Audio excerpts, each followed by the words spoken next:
नमस्कार,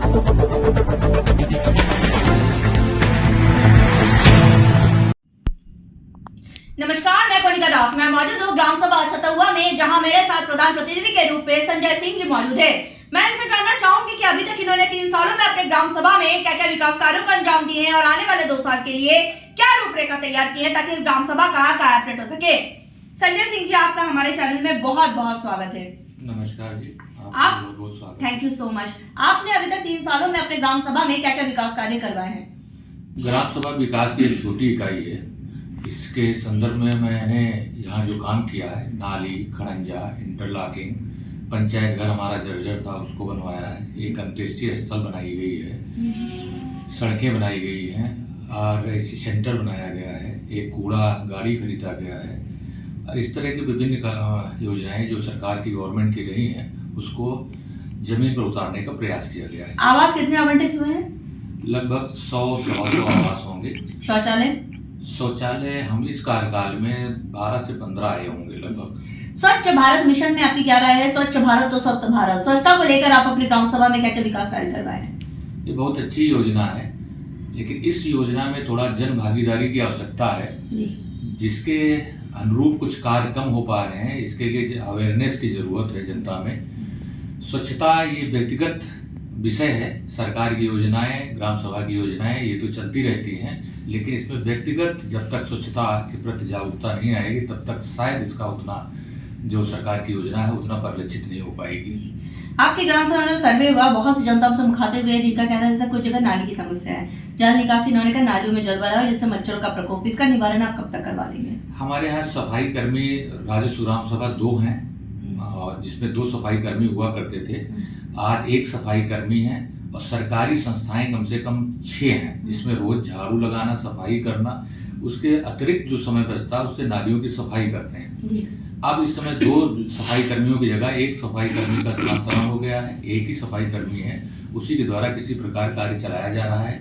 वो बहुत ही मेहनती है और बहुत अच्छे से कार्य करता है। अगर 1 सफाई कर्मचारी हमको और मिल जाए तो इस समस्या से हम निजात पा जाएं। स्वास्थ्य की मैं बात करूं तो हमारे उप मुख्यमंत्री ब्रजेश पाठक जी स्वास्थ्य मंत्री हैं, स्वास्थ्य के प्रति काफी जागरूक भी है। तो आपने कोई पैरामीटर तैयार किया स्वास्थ्य को लेकर कि आप अपनी ग्राम सभा का विकास कर सके? स्वास्थ्य के संबंध में मेरी अपनी व्यक्तिगत जागरूकता ग्राम सभा की ओर से यही रहती है कि जब कम से कम 4 बार साल में सारी नालियों का सफाई एक तरफ से किया जाता है पूरी गांव सभा की। बरसात में जो है छिड़काव, दवाइयों का छिड़काव कराया जाता है और सफाई में मेरा व्यक्तिगत भी विषय रहता है कि मैं इसको विशेष ध्यान दूं, लेकिन संसाधन की कमी की वजह से कुछ कमियां रह जाती हैं जिनके लिए कहीं न कहीं कुछ और आवश्यकता है, यही मैं कहना चाहूँगा। जी, अगर मैं बात करूं आपके यहाँ पे जो कोटेदार और लेखपाल है वो कैसे हैं? वो भी बहुत अच्छे हैं। हमारे यहाँ कोटा संबंधी कोई शिकायत आपको नहीं मिलेगी। आप चाहें तो गांव सभा में सर्वे कर लें। इस तरह से कोटे की दुकान पूरे जनपद में कोई नहीं होगी, जहाँ की वितरण सही समय पर सही मानदंडों के आधार पर होता है।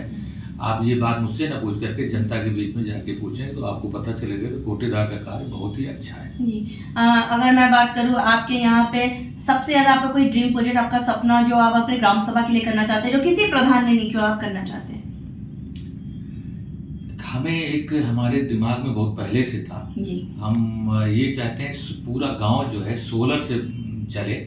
बिजली की हमारी जो उस पर जो जरूरतें हैं वो हम उससे दूर हों और एक नेचर से लिया गया जो है बिजली रहे इस पर मेरे। लेकिन हमने कई बार प्रयास किया है कि पूरे गांव के लिए कोई सोलर की योजना गवर्नमेंट की हो, तो ऐसी हमें मिली नहीं।